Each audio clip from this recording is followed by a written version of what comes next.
5 छोटे छोटे बच्चे आपस में बड़े खुश हैं क्योंकि उनके पापा उनको आइसक्रीम दिला रहे हैं। और ये जो पांचों बच्चे हैं इनकी उम्र बहुत कम है, जिसमें जो सबसे छोटा है ना उसकी उम्र तो सिर्फ 4 साल है। इन पांचों बच्चों में 3 लड़कियां हैं और 2 लड़के हैं। सभी आपस में सगे भाई हैं।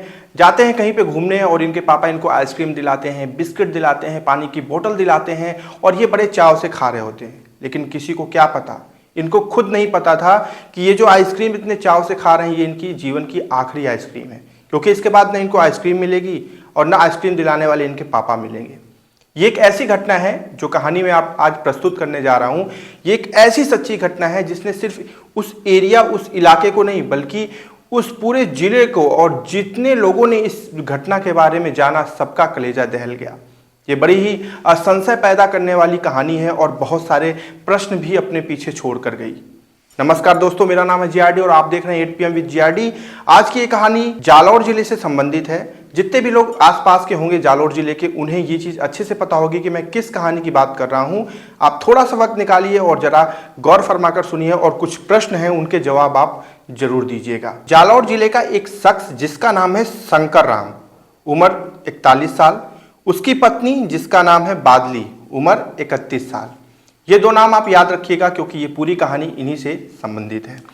अब ये जो शंकर राम है ये एक जो है गरीब परिवार से बिलोंग करता है, मेहनत मजदूरी करता है और जो पत्नी है वो घर पे रहती है।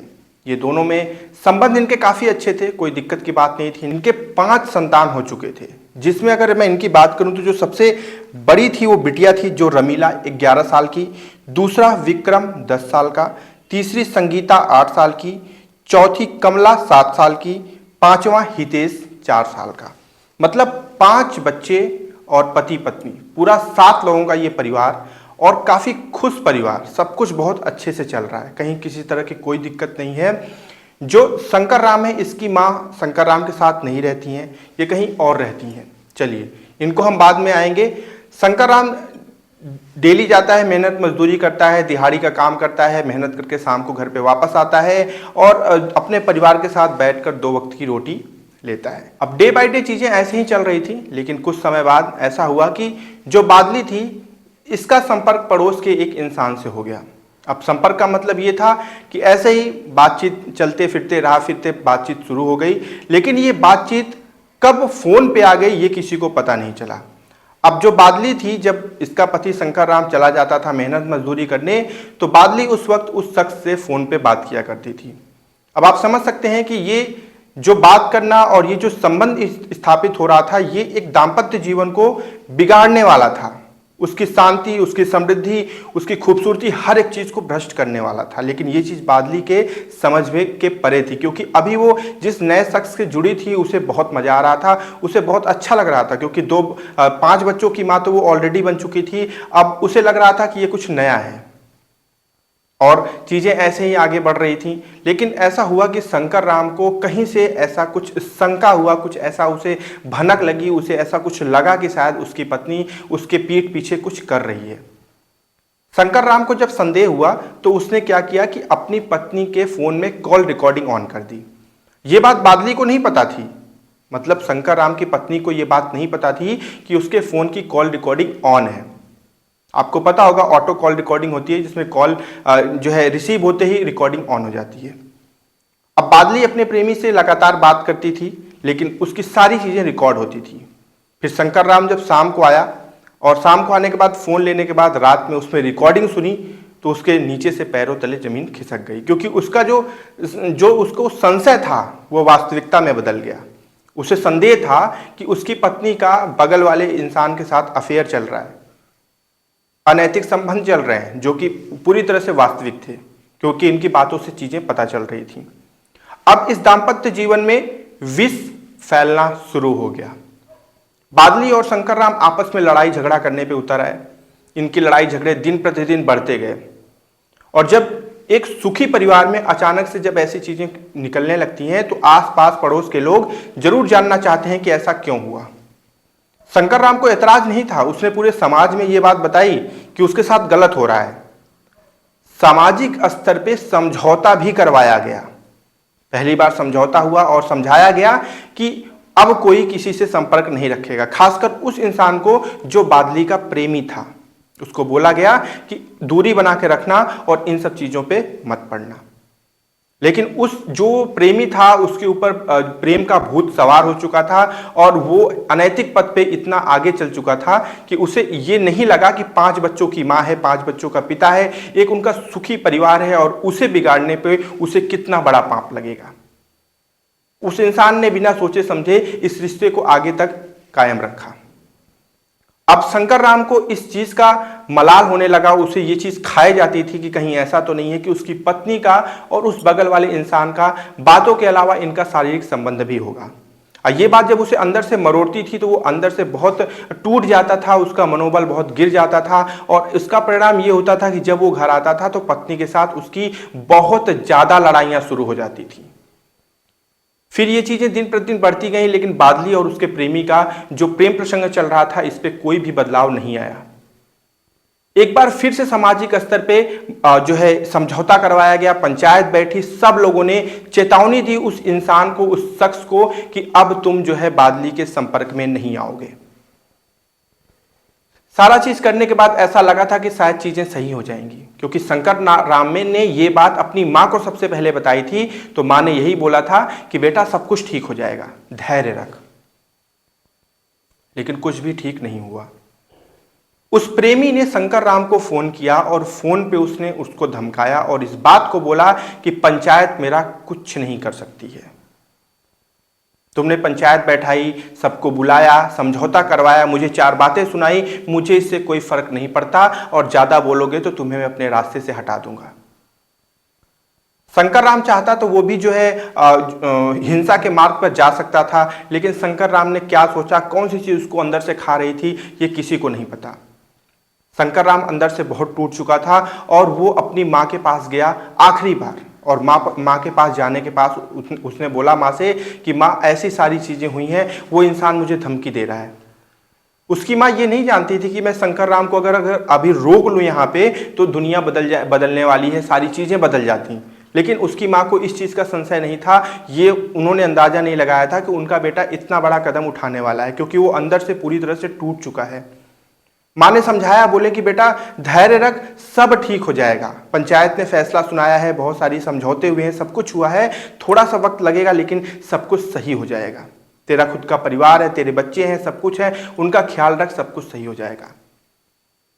शंकर राम अपनी मां के पास से जब अपने घर आता है तो पत्नी के साथ उसका विवाद बहुत बड़े स्तर पे होता है। दोनों लड़ाई झगड़ा करने लगते हैं और शंकर राम इस बात को बोलता है कि या तो मार दूंगा या तो मर जाऊंगा। शंकर राम की पत्नी इस बात को बोलती है कि अगर आप मरना चाहते हैं तो मैं भी साथ में मरूंगी। शंकर राम बोलता है ठीक है चलो, और वहां से ये शंकर राम, उसकी पत्नी, उसके 5 बच्चे वहां से जाते हैं सिद्धेश्वर धाम।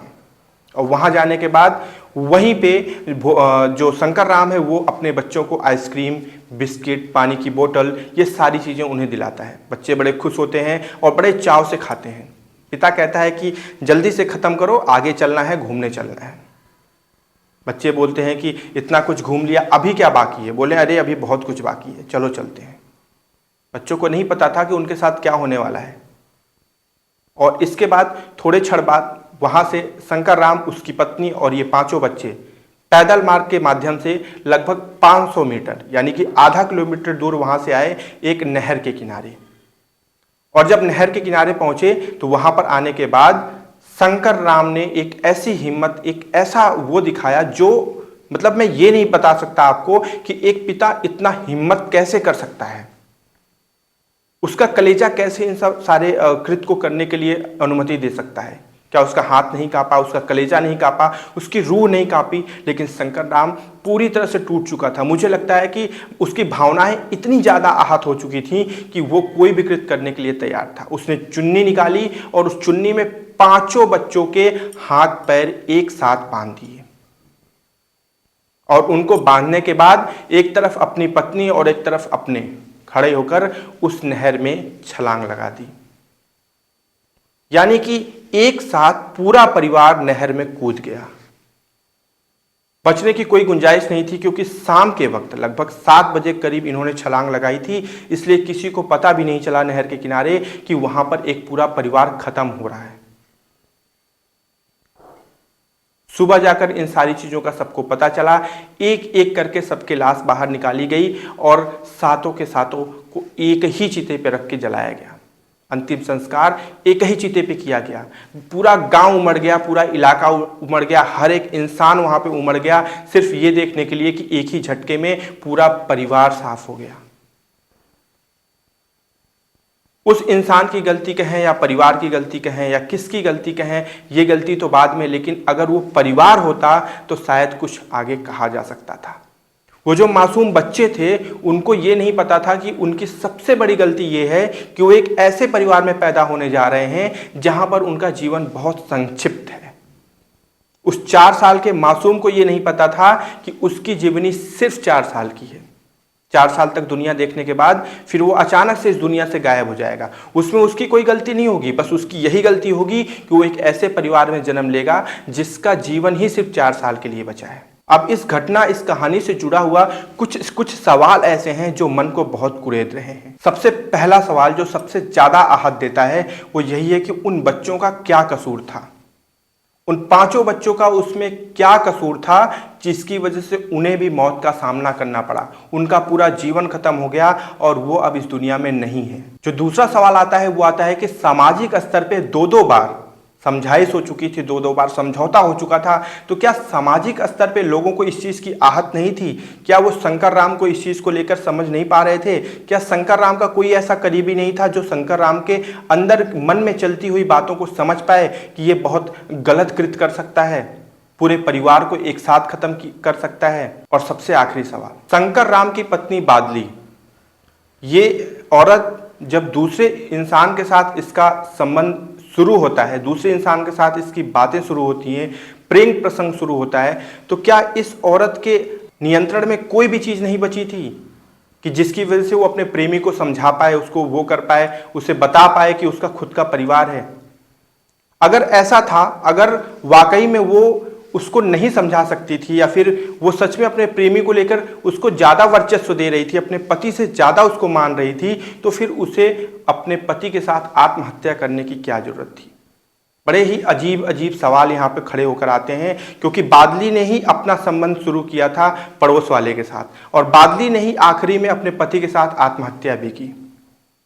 बहुत सारे सवाल हैं, इनका जवाब तो हम नहीं खोज पाएंगे क्योंकि वो पूरा परिवार समाप्त हो गया और अब जो बचे लोग हैं उनके परिवार में तो कोई नहीं बचा, सिर्फ उनकी माँ को छोड़ के। और माँ का आखिरी शब्द यही था कि काश मैं अपने जाते हुए बेटों को रोक लेती तो आज पूरा परिवार बच जाता।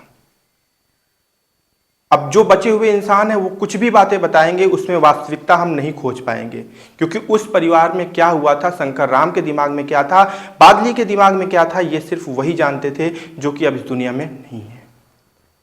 बताइएगा इस कहानी के बारे में कि आपको कैसी लगी, और जो सवाल हैं उनके जवाब आप जरूर दीजिएगा अगर आपको लगे कि आपको देना चाहिए।